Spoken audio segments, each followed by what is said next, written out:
Episode 2 में हमने देखा कि कोरा ओल्ड विंटर में रुकने का फैसला करती है ताकि वो लोगों को एक साइंटिफिक एक्सप्लेनेशन दे सके। मगर ओल्ड विंटर के लोग कोरा को पसंद नहीं करते। विल रैंसम और कोरा एक दूसरे को समझने लगते हैं। कोरा स्कूल जाकर बच्चों से बात करती है, मगर सांप के सवाल पे बच्चे पैनिक कर जाते हैं और मार्था को एंजाइटी अटैक आता है। अब आगे दोस्तों, प्लीज़ चैनल को सब्सक्राइब ज़रूर करें।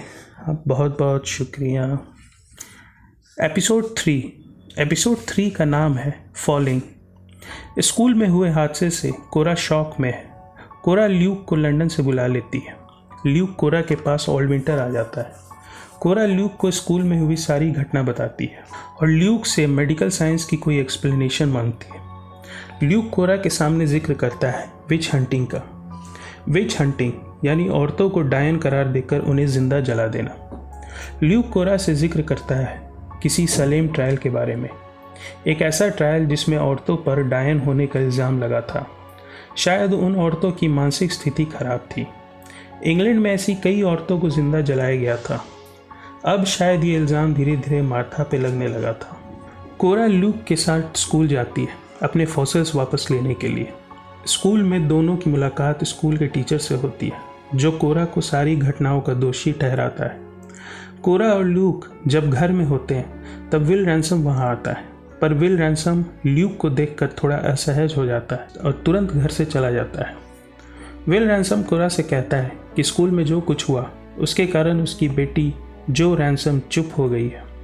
जो रैंसम को भी मार्था की तरह एंजाइटी अटैक आया था और वो तब से चुपचाप है। कोरा विल से कहती है कि वो अपने दोस्त ल्यूक के साथ आएगी जो से मिलने के लिए। विल कोरा को अपनी समुद्री रंग का मफलर पहना देता है। शायद विल के मन में कोरा के लिए फीलिंग्स आने लगी हैं। कोरा और ल्यूक डर और एंजाइटीज़ के बारे में डिस्कस करते हैं। ल्यूक बताता है कि वो एक फ्रांस के किसी डॉक्टर को फॉलो कर रहा है जो लोगों के अंदर के छिपे हुए डर को हिप्नोसिस से बाहर निकालता है। ल्यूक फ्रांस के प्रसिद्ध डॉक्टर सिगमंड फ्रॉइड के बारे में कह रहा था, जो साइकोएनालिसिस के जन्मदाता थे। ल्यूक कोरा का हिप्नोसिस करता है, मगर कोरा ल्यूक से क्या कहती है, ल्यूक कोरा के जहन में दबे उसके डर के बारे में क्या जान पाता है, यह इस एपिसोड में नहीं दिखाया जाता। हमने पिछले एपिसोड में देखा था कि कोरा अपने पति के जुल्म से टूटी हुई थी, पर हमने ये भी देखा कि कोरा को सपने में वो प्लेसियोसॉरस हमला करता है। कोरा को रातों को नींद नहीं आती थी, उसे हमेशा भयानक सपने आते थे।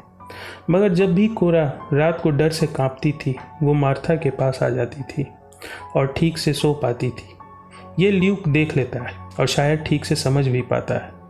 कोरा और ल्यूक अगले दिन सुबह फॉसिल्स ढूंढने उस जगह जाते हैं जो विल रैंसम ने दिखाया था।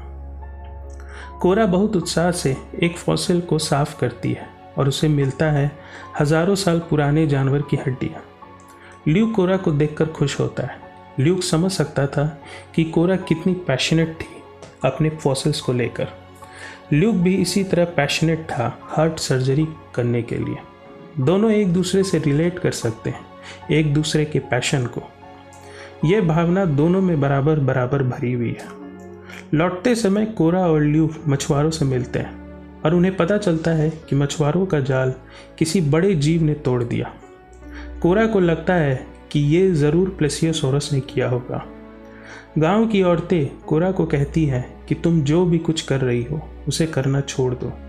शायद गांव की औरतें कोरा को डायन कह रही थी और इस बात का एहसास ल्यूक को होने लगा था। स्कूल की घटना के बाद से ही मार्था पे लोग डायन होने का शक करने लगे थे। कोरा और ल्यूक विल रैंसम के घर जाते हैं। ल्यूक जो का इलाज करने के लिए हिप्नोसिस की क्रिया को स्टेला को समझाता है। स्टेला इसके लिए राज़ी हो जाती है। ल्यूक स्टेला में कुछ गौर करता है। स्टेला की तबीयत थोड़ी ख़राब थी। शायद स्टेला को हार्ट प्रॉब्लम था। ल्यूक का वहाँ होना शायद आगे चलकर बड़ी मुसीबत हल करने वाला है।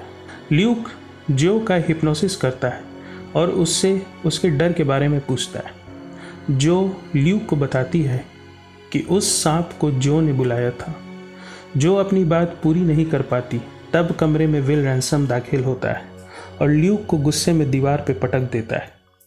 विल रैंसम एक बड़ी दुविधा में फंसा था।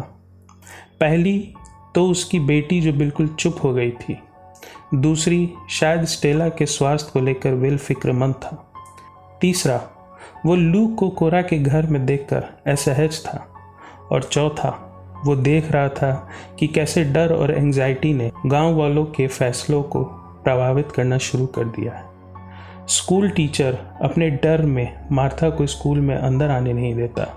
विल रैंसम का गांव बिखर रहा था, लोग और अंधविश्वासी हो गए हैं। स्कूल टीचर विल को कहता भी है कि ये विल का काम था कि वो गांव वालों को शैतान से बचाए।